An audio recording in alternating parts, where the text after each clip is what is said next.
Hello everyone, my partner Ahlam and I, Andrea Henriquez, will be presenting today two articles that will discuss marketing practices and performance of small service firms and overcoming social media barriers for small businesses.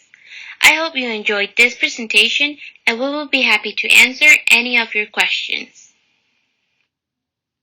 Hey guys, so our first article is the marketing practices and performance of small service firms, an examination in the tourism accommodation sector. Stick with us as we review some of the main points and some interesting revelations throughout this presentation. The three authors of this article have a somewhat similar experience with marketing in the tourism industry. Nicole Covello is a professor at the University of Auckland.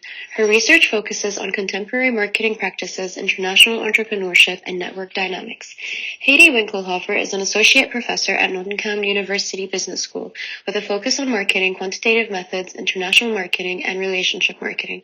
Both Heidi and Nicole have an abundance of publications in several journals. Our third author, Carla Hamilton, is a graduate of both University of Victoria and Calgary with a Bachelor of Commerce degree and an MBA.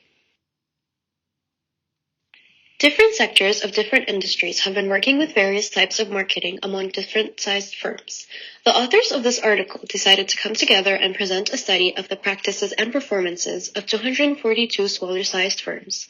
This article helps contrast how firms that differ in size may or may not differ in performance.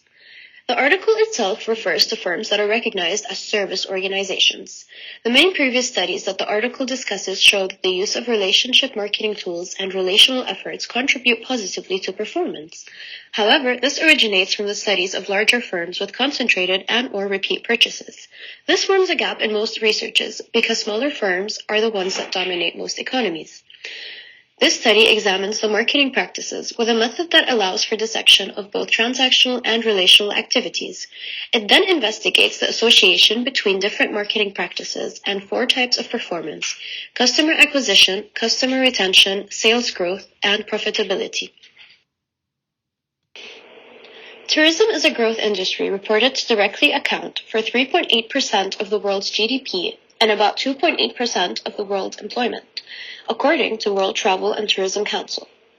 The authors chose to focus on the tourism accommodation organizations. They assumed that these firms would provide beneficial contrast to other studies because of their nature. The accommodation sector consists of no membership or subscription plan. This means switching costs are low and customers purchase at their discretion. Moreover, the tourism accommodation sector is made up of both large and small firms, with majority as independent operators. Knowing the accommodation sector is a service firm, we should keep in mind that service firms differ from non-service firms because of what they offer: services instead of goods. The samples that they used were collected from Canadian provinces such as British Columbia, Alberta, Saskatchewan, and Manitoba.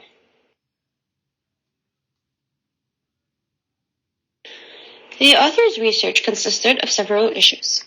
They could only use the result of 242 firms, which limited their research, regardless of the fact that they sent out about 1,000 surveys to different organizations. Also, some of the firms did not have designated marketing managers, meaning they had to elaborate further on who in a marketing position could reply with non-bias. Also, smaller firms have a lower ability to share financial and objective performance data. Other issues were that they did not have enough information about smaller firms because all the studies were based on larger firms. The authors were generous enough to come up with about 5 hypotheses and several assumptions. Hypothesis 1 states that transaction marketing is positively associated with the customer acquisition. Hypothesis 2A suggests that relational marketing practices are positively associated with customer acquisition. Hypothesis 2B suggests that relational marketing practices are positively associated with customer retention. Hypothesis 3 suggests that customer acquisition positively affects customer retention. Hypothesis 4A suggests that sales growth is positively influenced by customer acquisition. Hypothesis 4B suggests that sales growth is positively influenced by customer retention. Hypothesis 5 suggests that profitability is positively influenced by sales growth. Some of their assumptions were that firm size and market affect the implementation of individual marketing practices. Another one was that practices of database marketing, e-marketing, and network marketing did not affect either of those performance aspects. of the article is to look at marketing in the perspective of smaller firms. Most studies that refer to marketing techniques and performance are usually based off of larger firms. This article helps combine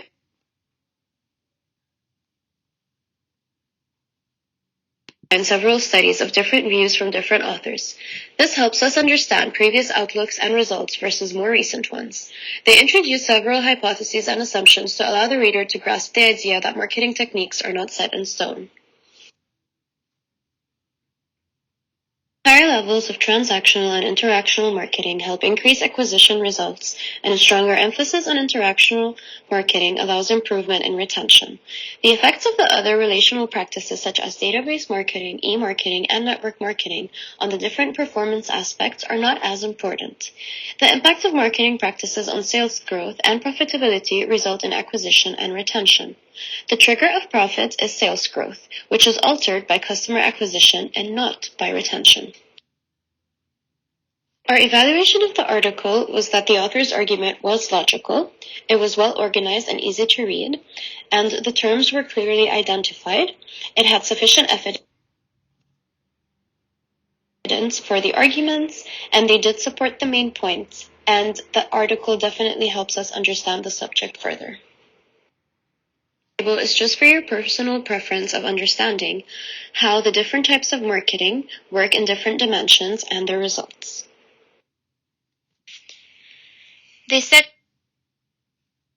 article that we will be discussing today is Overcoming Social Media Barriers for Small Businesses. It was published by the Small Enterprise Association of Australia and New Zealand in 2013. The author of this article is Vicky Schaefer from the University of the Sunshine Coast. This article discusses the barriers that limit the effective use of new technologies in small businesses. The main barriers are considered to be lack of skill, knowledge, time, and resources. The article shows one approach for overcoming barriers in which university students will assist small businesses to gain skills, and simultaneously students will have real-world experiences.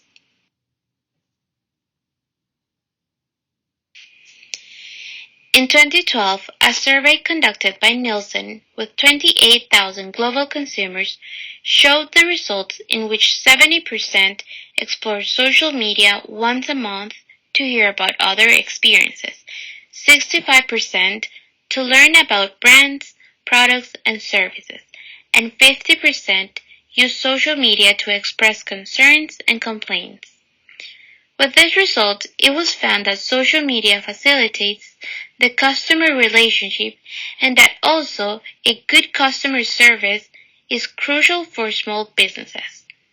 The lack of knowledge and skills are barriers for small businesses, and these can be compounded by lack of financial capacity to invest in IT specialists. The majority of university students are familiar with social media, and they can put into practice the knowledge of technological tools in order to gain real-world experience in a business context.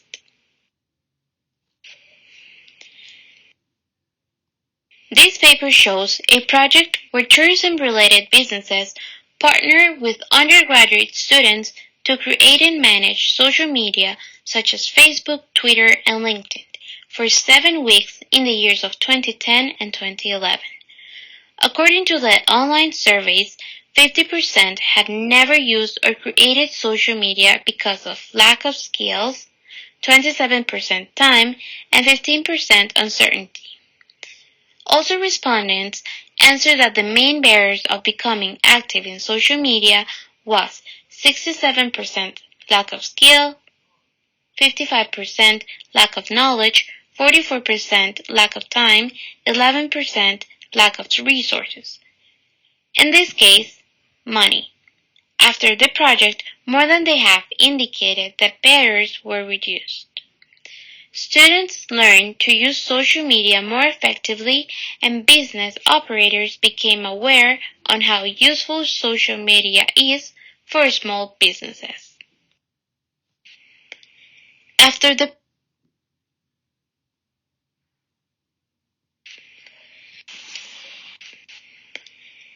After the project was conducted, there were positive and negative outcomes of the usage of social media. Respondents expressed that after this project, they could notice a better communication with customers, increased avenues for marketing, and access to new markets. There was just one negative aspect of using social media, and it was that it is time-consuming. The study shows that student-based projects can help reduce the barriers in the use of social media. Collaborative contribution can create better outcomes for businesses and students. There are many benefits of cooperative working relationships, such as being part for future trainings, create awareness for innovative ideas, develop new skills, and identify new markets. In conclusion, there is limited research on how small businesses can overcome the barriers, but the cooperation with students and small businesses is a successful approach to reduce ICT barriers. There are many benefits that come with it, and it gives students an opportunity of having real-world experiences and gaining more knowledge on the variation of technological tools.